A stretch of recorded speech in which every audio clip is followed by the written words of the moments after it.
So when we were in production for The Last of Us Part 2, I broke down and analyzed a bunch of our combat spaces from The Last of Us Part 1 to better sort of understand how combat worked and to try to see where we could go from there. So this right here is a setup we called Hunter City Underpass. So it takes place right when Joel and Ellie first arrive in Pittsburgh. They're ambushed by hunters, and their truck is wrecked, as you can see here. This is their truck. And after they kill the first few hunters, reinforcements are running in, and then you start to fight in the space. And so we use this space as sort of a standard where we sort of would tune the gameplay on because, it's a fairly simple setup. And it's one of the first times the team really felt like we had succeeded at creating the type of combat that would eventually sort of define the game. So this is essentially my map of the space. So as you can see, the player sort of starts here at the bottom in a drugstore. The enemies come in from this sort of clearing space outside. I marked the backboards here with heavy lines and hatch marks to really sort of make them stand out. The screens are these dotted blue lines. And then the walls that seemed kind of ambiguous, or at least seemed that they weren't solid enough to be backboards, are sort of defined by these kind of these lines right here. So eventually there's actually like a reinforcement wave that comes over a bus right here. So this stuff cannot be trusted as much as these solid backboards right here. And then you can see here, much like I marked up the battlefield diagram from before, I'm using the red lines to describe front vectors. So, and you may see how the fronts here are quite a lot more complex than they were in that sort of example space. And as you can see, fronts and sort of the style of sort of the space, it very much varies from space to space. So where the player starts down here, there's a fairly straightforward sort of front coming in from the outside.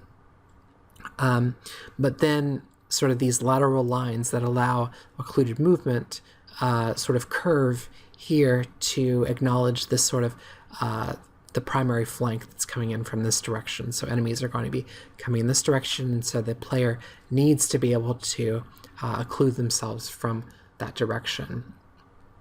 But then where the enemies are out in this position, there's this big kill zone in the middle.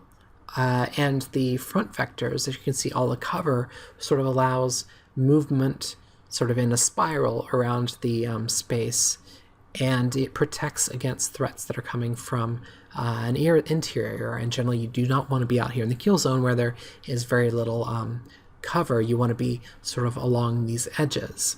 On the whole, Last of Us layouts don't really have the sort of black and white sense of enemy territory and player territory, except where it is defined moment to moment. So the player is sort of taught to disengage from combat, reacquire stealth, and then try to take down enemies quietly. And so we want the player to use the entirety of the space. So the enemy might start here outside where they have a lot of advantage. Enemies have a lot of advantage in these negative spaces because they're better at ranged combat, and they have the superior numbers. So a lot of times the negative spaces are the spaces they really control very well. The player tends to favor these sort of refuge spaces. So maybe this space is deep enough and wide enough that it allows the player to sort of circle around some of these loops here and come around an enemy and stealth kill them. Eventually this position might be overwhelmed and the player's sort of forced to take out across this space and probably not go straight across that kill zone, but skirt around the sides around this movement, because this is where the movement is protected. Maybe head into this. As you can see, there's a refuge space on the opposite side here that is a little bit smaller, and it doesn't have quite the opportunities for all the loops and stuff to be able to counteract a large number of enemies. But so as you can see, essentially this is a sense of strategic contrast here of like we have two refuge spaces, but they feel very different in what they provide for the player. So spaces in The Last of Us need to support combat in lots of different directions. So anyway, so that is essentially an example of a Last of Us space. And now I would like to go ahead and move on to this week's assignment.